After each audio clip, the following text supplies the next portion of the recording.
Power ಟಿವಿಯ ವರದಿಯ ಬಳಿಕ ಅಧಿಕಾರಿಗಳು ಎಚ್ಚೆತ್ತುಕೊಂಡಿದ್ದಾರೆ. ಸ್ಮಶಾನವಿಲ್ಲದ ರಸ್ತೆ ಪಕ್ಕದಲ್ಲೇ ಅಂತ್ಯಕ್ರಿಯೆ ನಡೆಸ್ತಾ ಇದ್ದಂತ ಪ್ರಕರಣಕ್ಕೆ ಸಂಬಂಧಪಟ್ಟಂತೆ ತುಮಕೂರಿನ ದುರ್ಗದಹಳ್ಳಿಯಲ್ಲಿ ಪವರ್ ಇಂಪ್ಯಾಕ್ಟ್ ಆಗಿದೆ. ಪವರ್ ಟಿವಿ ಬೆಳಿಗ್ಗೆ ವರದಿ ಮಾಡಿತ್ತು, ಸ್ಮಶಾನ ಇಲ್ಲ ಅಂತ ಹೇಳಿ ರಸ್ತೆ ಪಕ್ಕದಲ್ಲೇ ಅಂತ್ಯ ಸಂಸ್ಕಾರ ಮಾಡೋದಕ್ಕೆ ಎಲ್ಲ ಸಿದ್ಧತೆಗಳಾಗಿತ್ತು. ಆ ಇಡೀ ಊರಿಗೆ ಒಂದು ಸ್ಮಶಾನ ಇಲ್ಲ ಅನ್ನೋ ವಿಚಾರಕ್ಕೆ ಪವರ್ ಟಿವಿ ವರದಿ ಮಾಡಿತ್ತು.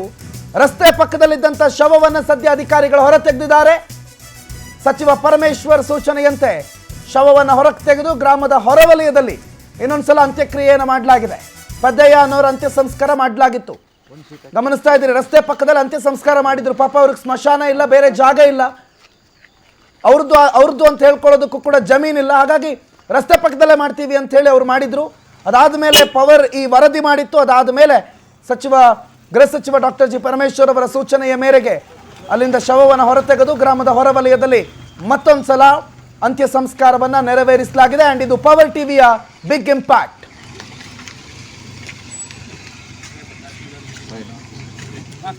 ಒಂದು ಊರು ಅಂತಂದಾಗ ಅಲ್ಲಿನ ಮೂಲಭೂತ ಸೌಕರ್ಯಗಳಿರಬೇಕು. ಊರಿನ ಗ್ರಾಮಸ್ಥರು ಯಾರಾದರೂ ತೀರ್ಕೊಂಡ್ರೆ ಅವರು ಬಡವರಾಗಿರಲಿ ಬಲ್ಲಿದರಾಗಿರಲಿ ಅವರಿಗೆ ಅಂತ್ಯ ಸಂಸ್ಕಾರ ಮಾಡೋದಕ್ಕೂ ಕೂಡ ಒಂದು ಅವಕಾಶ ಇರಬೇಕು. ಅಂಥ ಅವಕಾಶ ಅಲ್ಲಿಲ್ಲ.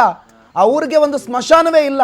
ಏನು ಮಾಡಬೇಕು ಅನ್ನೋದು ಗ್ರಾಮಸ್ಥರ ಕೂಗು. ಕೇವಲ ಇದೇನೋ ಒಂದು ಇನ್ಸ್ಟೆಂಟ್ ಪ್ರಕರಣ, ಇವತ್ತಾಗಿರೋ ಪ್ರಕರಣ, ಆದರೆ ಇದಕ್ಕಿಂತ ಹಿಂದಿನ ಸಾವುಗಳಲ್ಲೂ ಕೂಡ ಇದೇ ಹಣೆ ಬರಹ.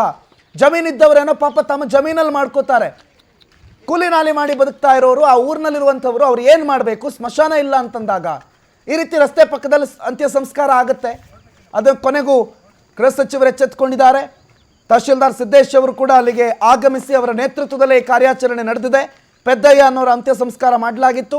ಅವರ ಶವ ಹೊರತೆಗೆದು ಬೇರೆ ಕಡೆ ಅಂತ್ಯ ಸಂಸ್ಕಾರವನ್ನು ಮಾಡಲಾಗಿದೆ.